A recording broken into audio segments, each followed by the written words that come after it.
Okay, so here are the tracking tests with the Logitech MX. I am in Pistolwhip, and I'm standing on the border here of a play space so that I can move myself in between here and see an overlay of both these.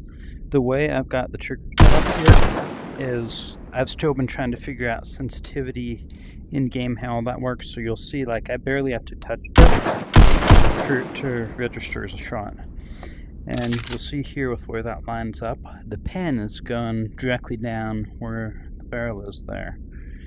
And so the beaver tail is right along here. So in order to move that so it's a little bit better, I think I'm going to adjust my a little. Come out here. So yeah, the beaver tail is right in there. The trigger is right lined up. So this is really what I want set up for this pistol. If I go ahead aim with this, if I can come back in game here, you'll see.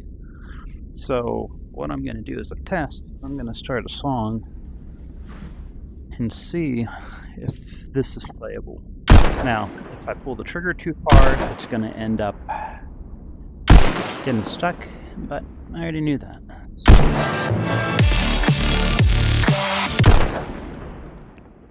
Fear not. Not really sure how my voice is going to come through with this. I've never tried recording well.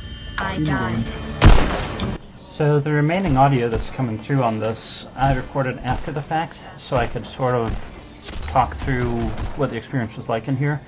So since I don't have the controller refined yet, I was holding my offhand thumb behind the trigger so I wouldn't overextend there. So the times you'll see me stutter in here, it's just because I don't have the mechanics behind that refined yet. And it's nothing about a tracking problem or that. Really, what I was trying to identify by playing through this is, was there some float or drift that occurred with tracking set up like this? And I'd say this probably even tracked better than a tracked normal controller in my previous mounts I did for the XR pistol. So my concerns about is it worth following this idea, because I didn't know if it would be playable, and it's also why I was playing hard on here, is I can play usually pretty well when I'm using my controllers, and I wanted to make sure that it wasn't a flaw in the design I didn't know about, or of the technology not being able to keep up.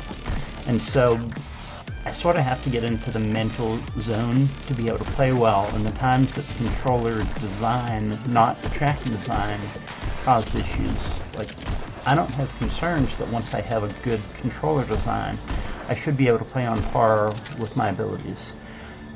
And so it's really exciting knowing I should be able to get rid of all of those extra appendages I had on top when I would mate a normal Quest controller to it, and have something that really form factor wise, without anything I have to worry about snagging, should be able to work. And maybe I played a little longer than I initially was planning on. I didn't know how it was going to work, but getting in there and playing with it was fun.